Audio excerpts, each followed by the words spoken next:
Hello, and welcome to the brand new Unfinished Business podcast with me, Ash. And me, Jack.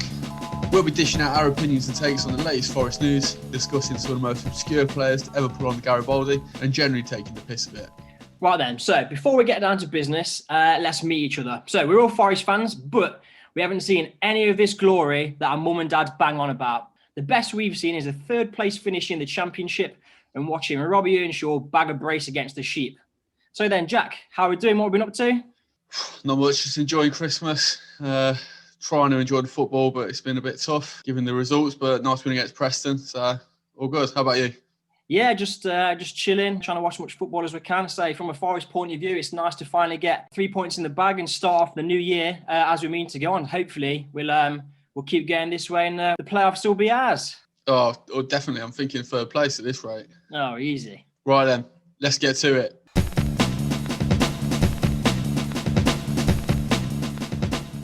We'll start off this week's unfinished business in the world of Forest, and there's no better place to kick off than Forest versus Preston at Deepdale. Big 3 points to start the year, but I think before we go anywhere, we need to talk about Lewis Grabban taking penalties, Ash. It's one of those things, isn't it? I was scrolling through Twitter, I was watching the game, and a photo came up. It was a dad and his daughter sat there, both with their head in their hands, almost not wanting to see what's going on.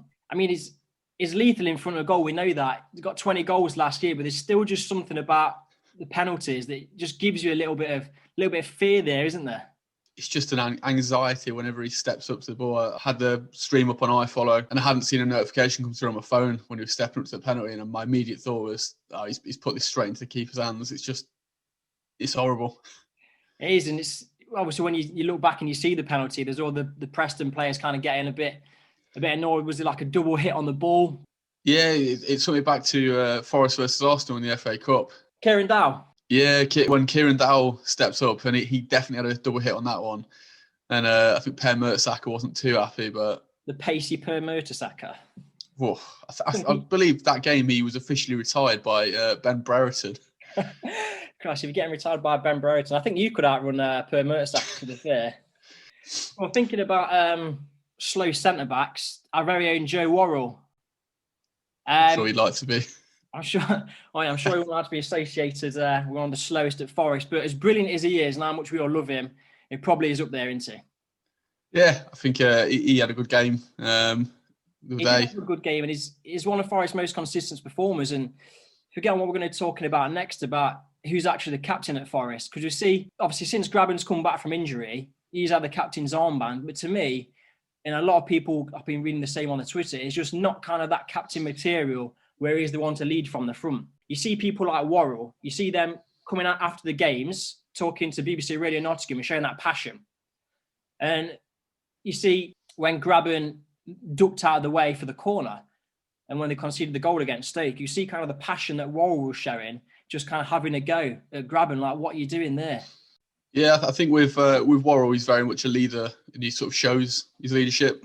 He's, you're going to know if you've annoyed him a little bit, or you're going to know if you've not sort of put in that effort that's required. Whereas I feel like Grabban he's not loud with his mouth, but I think he just sort of lets his action do the talking, which obviously against Stoke wasn't great. But I think you sort of need a mixture of those players, because if you've got a sort of change room full of Joe Worrells, then I just feel like you'd be at each other's throats. And he would, and he'd have no pace as well, so he wouldn't be able to keep up with anyone. We're talking a lack of pace as well. Club captain, is that still Michael Dawson? Is he still around? So we don't hear too much about him recently. I know is he back in training now, I think? The mystery man. I'm not entirely sure sort of where is Michael Dawson. Maybe we should sort of send out a search party. Is he the new Matty Fryer? That's what we've got to ask. Well, that's all kind of been settled recently, kind of the lawsuit towards Forest from Matty Fryer about whatever happened there. That about sums up Forest, I think. It does, yeah. And Jack Colback, we've not talked about Jack Colback. Obviously, he's been out for a couple of weeks, probably getting on to a month now. He always had the captain's armband when he was playing. What happens when he comes back? Because you'd think maybe will Colback come back into the starting 11? Maybe not. But if he does, we've got Grabban, we've got Worrell, we've got Colback. Three very good leaders there. We've also got Sam Bassau as well, who's sort of doing his job to pick up Jack Colback's yellow card count, which I think is really appreciated. It is, and I think that's, if you're looking to win money on a Forest game, I think that's a given, really, isn't it? If any are Sam Rousseau, Ryan Yates, and Jack Colback are on the pitch, it's easy money for a couple of yellows there, isn't it? Yeah, I had a cheeky bet on Sam Rousseau first booking. I think he breaks up the play, sort of whether he means to or not, whether he's just sort of really clumsy or whether with his gangly legs just getting in the way. But it's the same last season, same last season, this season. When he's in the team, I don't know what it is. Like I said, there's just something about him where he just gets in the way, doesn't he? He's just a nuisance. Yeah, I think before we move on, it's probably worth mentioning Anthony Knockaert.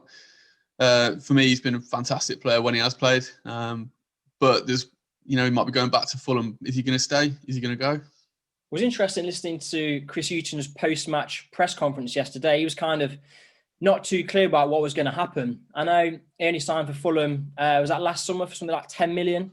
And if they want anything close to that now, I don't think Forest are in a position to spend that amount of money on someone. I think he's hit some really good form recently. When he first came into the side, again, as Chris Hughton likes to say, he'd not played that much football. But I think we really are seeing the best of him recently. He's kind of got that little bit of trickery, which we've maybe not had from someone like Joe Lolly this season. So to someone to just kind of head down and get that ball in the box, as awful as Lewis Grabban is at heading, we're getting balls in there. And that's when we need kind of the extra men running into the box to get that on. So, I'd happily have Knockaert back if we could maybe get him on loan again to the end of the season. But would Fulham be happy with that? I doubt it.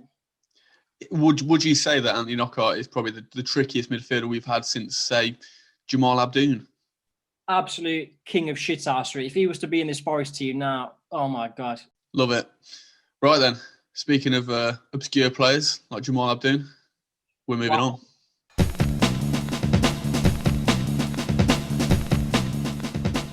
Each week, we'll be digging into Forest's recent history and finding an obscure player. One of us will give some clues and we'll have to guess who it is. Ash, who have we got this week? Right, we're going to start with a few little facts for you then, Jack, okay? This player we're going to start with was born in Nottingham. So he was one of our own. As a little side fact to that, he was actually born in 1991, so a few years older than us. Okay. He left Forest for Bradford City. Okay, so he did have a number of loans during his time at Forest, but he left Forest for Bradford. And I believe he debuted in the same year as Radi Majewski and Guy Moussi. Oh, some stats there. If we're talking about Forest players that have gone from Forest and ended up at Bradford, I'm not sure if he did it that way, but I'm thinking Paul Anderson maybe. But I think he's definitely played for Bradford, hasn't he, after Forest, yeah. But I feel like he's a bit older than that. I don't think he's from Nottingham. I think something he's telling me he's from Leicester, maybe. Who else have we got?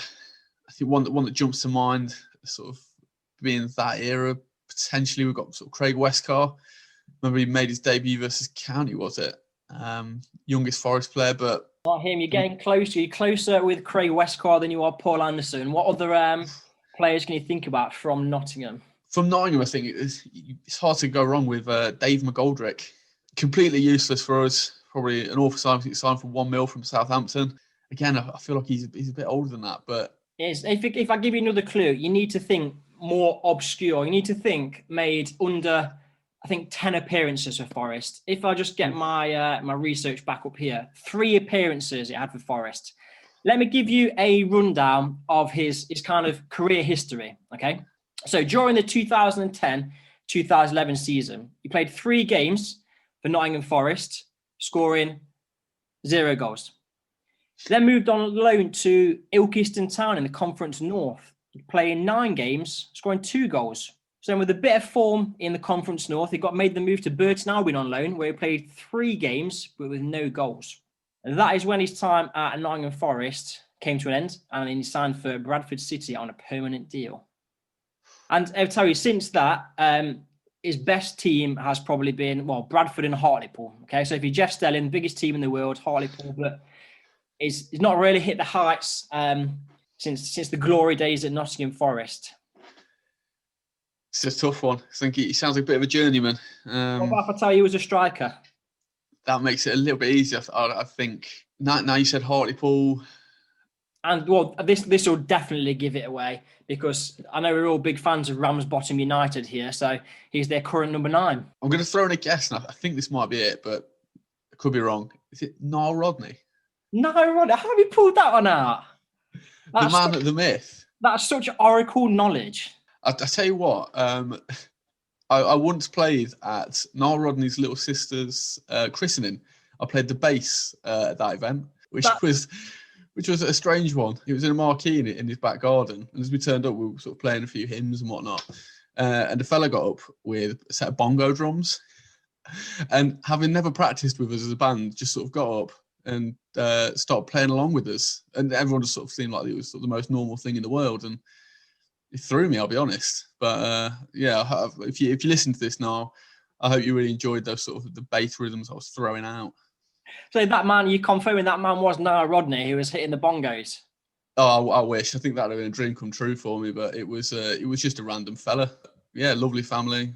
Good spread too. Really good spread, actually. Give you that. You need that if there's any kind of family gathering. A good beige buffet is always needed. Some pork pies, sausage rolls, vol au vents. Yeah, and I think that's probably the basis of his footballing career, really, having a good spread at home. I think if you come from a home where you've got those vol au vents and pork pies at key occasions, you're on the road to greatness, I think. Well, he's definitely spread his goals around. If I look at his stats, according to Wikipedia, so kind of just his league football career, in the league, he's played 44 games, and he's certainly spread those goals around with 2 league goals. So 44 games, only 2 league goals. So he's nearly as good as Ben Brereton, I think it's on 3 maybe. I think he said he left his footballing career to concentrate on his business, I think I was reading.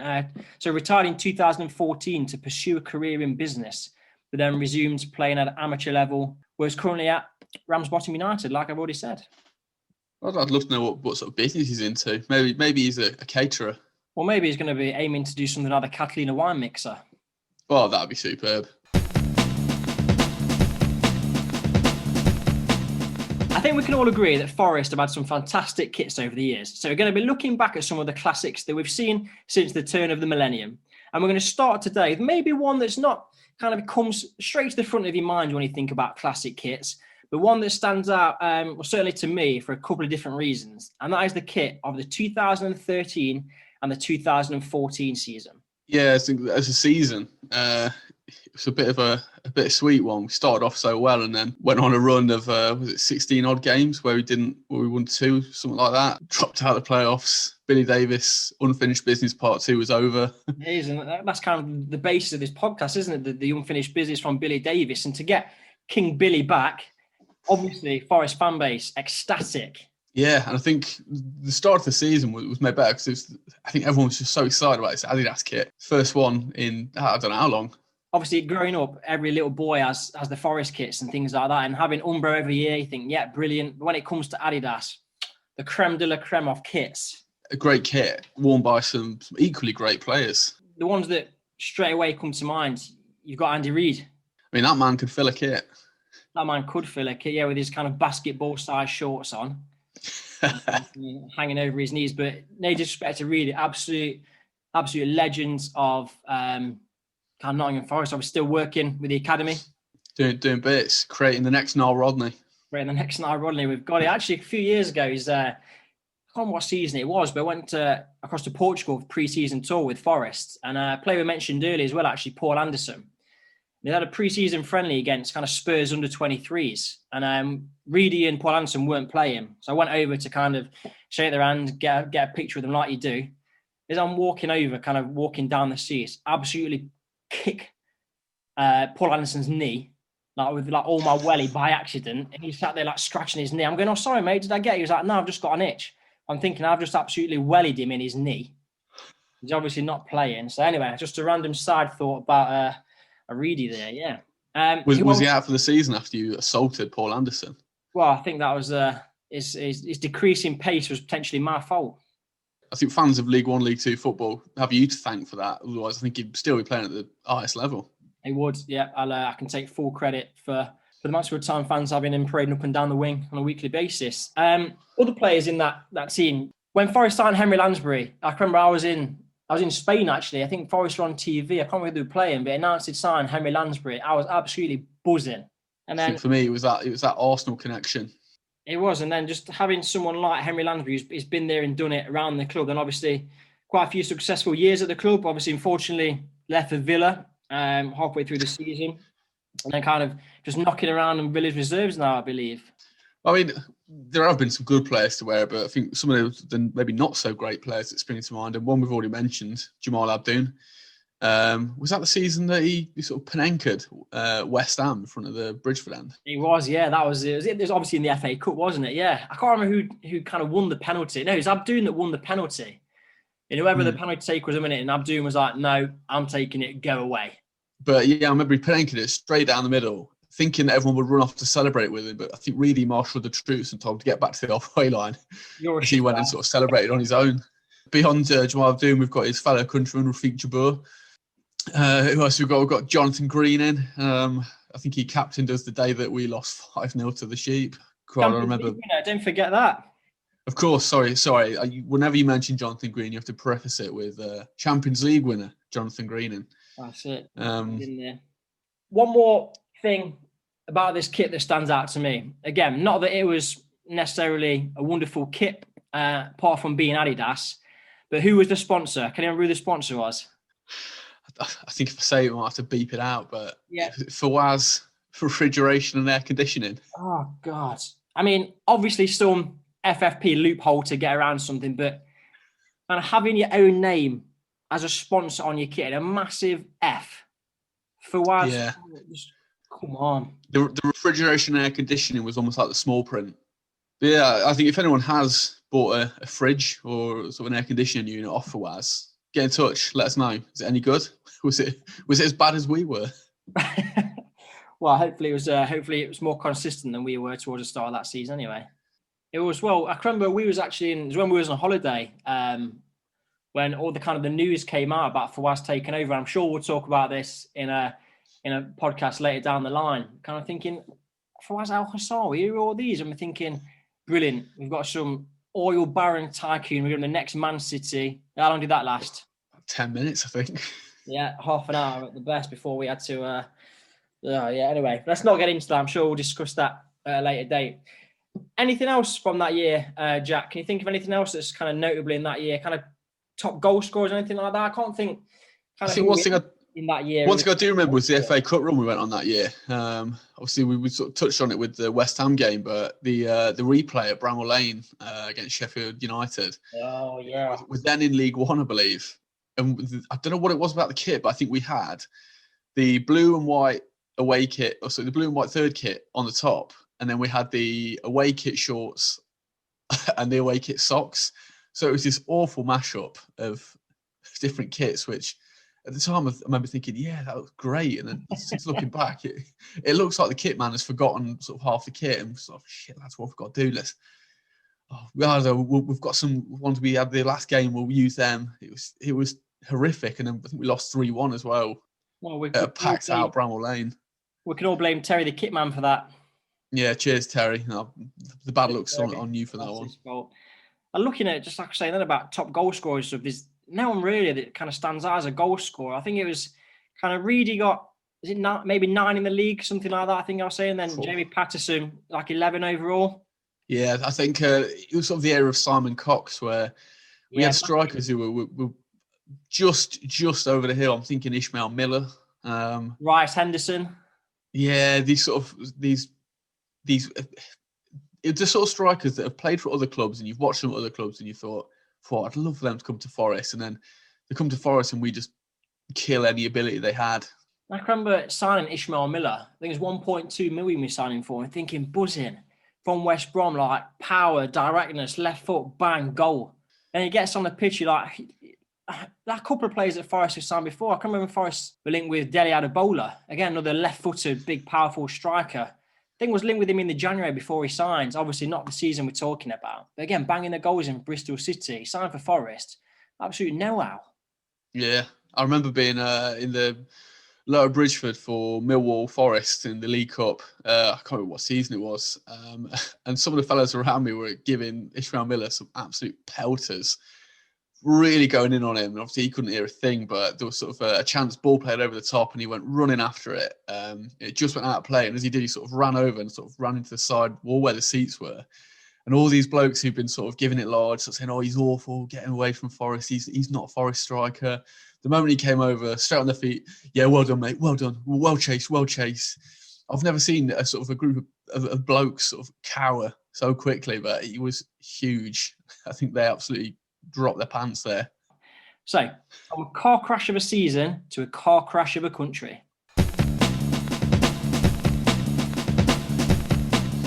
So Forest have had some pretty good players over the years, as well as some absolute trash. So we're going to be having a look at the land of Major League Soccer. So one player that came to Forest with plenty of excitement was Robbie Findlay.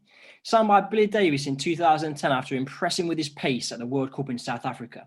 Now, I'm sure I can speak for all of us when I say I was really looking forward to seeing him play for Forest. Findlay is, of course, from the United States of America, which is going to be today's focus for Forest all over the world.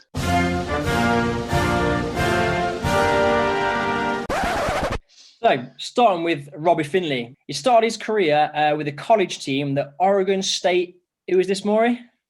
The Oregon State Beavers. That can't be right there.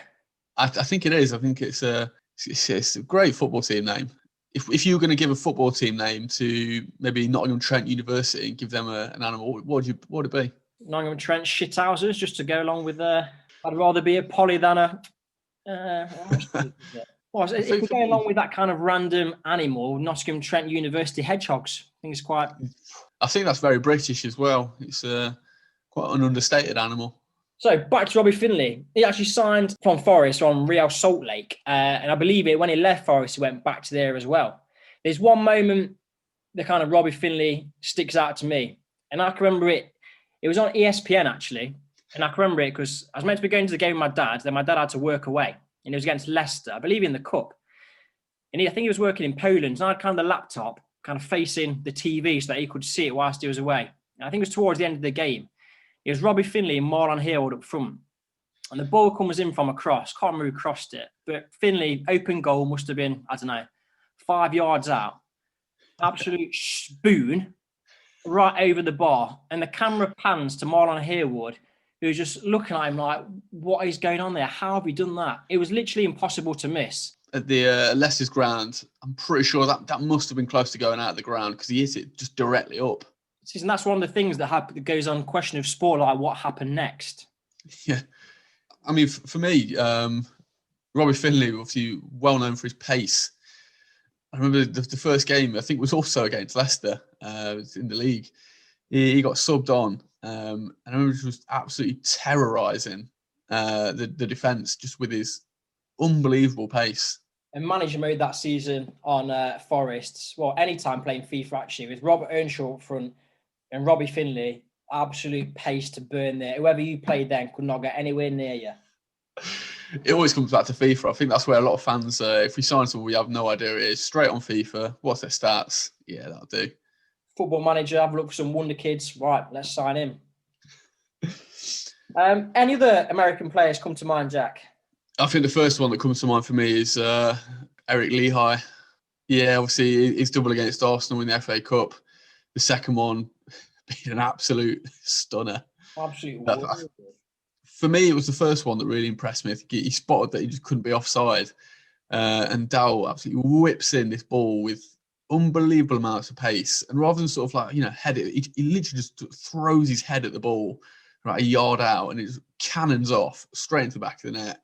I'm sure he bought a dog and named it Gunnar. Or yeah. Gunnar. Maybe Gunnar. I can't remember. Something that's associated with Arsenal anyway. I can't remember what it was, but just obviously kind of reveling in the good memories. It sounds to me like his career's just hit an absolute toilet after he left Forest. Well, it's like most players, you kind of have a good career, kind of come to Forest thinking decent. I mean, Eric Lehigh signed from Villa, believes in the Premier League at the time, thinking decent. I think he was on loan at Leeds the season before. You come to Forest, hit your peak, and it's all downhill from there. Yeah, I think I think when footballers start their career, they almost have a sort of map of where they want to go. And for me, they get sort of 28, 29, maybe 13. I think, yeah, Forest, that'll do. That's where I want to be. I've hit my peak. Obviously, the exceptions with obviously Sheffield United a minute with having half a Forest team in there with Ben Osborne, Jack Robinson, Dave McGoldrick. Obviously, yeah. Work there now as well. And there's a reason why they're bottom of the Premier League without a win. Forest B team is not, it's not doing too well. If we manage to stay up, I'm really excited to sort of see that, the sort of Forest versus Forest reserves. See how we get on, probably still lose. There's one more player with a bit of research, and hopefully we've not missed anyone there, but it was Ben Olsen. Now, we're kind of at that age where our kind of Forest knowledge kind of starts at around kind of the turn of millennium, doesn't it, more like 2000, 2001. And Ben Olsen was actually on loan during that season, during 2000 to 2001, when I believe David Platt was the manager. Yeah, I'll be honest. I think I could walk past Ben Olsen in the street and I wouldn't have an idea who he was. No, me either, really. I mean, the chances of him walking down the high street probably not that high, so I reckon we might be all right, to be fair, but we'll see. But yeah, he played for Forest for a season, 18 games, scored 2 goals, and he spent his whole career at DC United, apart from that one season. So I think obviously his whole career, then he finished playing. He was assistant manager for a little bit, and then he was actually coaching there for 10 years, I think. So 2010, 2020, he's only just lost his job, like the rest of the world did during 2020. So, what that tells me is that Ben Olsen sort of came from the MLS, came to the UK and thought, basically, it doesn't get any better than this. I'm just going to go back, kill it with DC United, which I presume he did. You know, obviously having that season at Forest really bed himself into the sort of footballing culture there. And it also tells me that he was managing or coaching Wayne Rooney when he was over in the MLS. So, oh yeah, I would have done. Think about that. Yeah, it would have been. Do we have Ben Olsen to blame for Wayne Rooney's Derby County? Did he sort of give him a tip, say, look, you need to, the East Midlands, cracking place? Well, Ben Olsen might have done us a favour and actually kind of gave Wayne Rooney some absolute horrendous kind of guidance that now is obviously Derby boss. He's just going to be imparting absolute garbage to the Derby team. So we've got secret agent Olsen to thank for that. So, Ben, I wouldn't recognise you in the street, but thank you very much for your service. Very kind work, Ben. Well done. Right then, just like Robbie Earnshaw finished his career in the MLS, we're finishing here today. Next up for Forest is Cardiff in the FA Cup. What's your predictions, Jack? I'm going to say, you know what? Shithouse, 1-0. We're going to do him. 4th round, here we come. What about you? I'm going to go 2-1 Forest with a Lyle Taylor brace. Lovely. So that's it. Make sure you like and subscribe wherever you listen. Follow us on Facebook, Twitter, and Instagram at NFFC_UB podcast. And then share us and tell all your mates. Thank you very much for joining us. See you next time.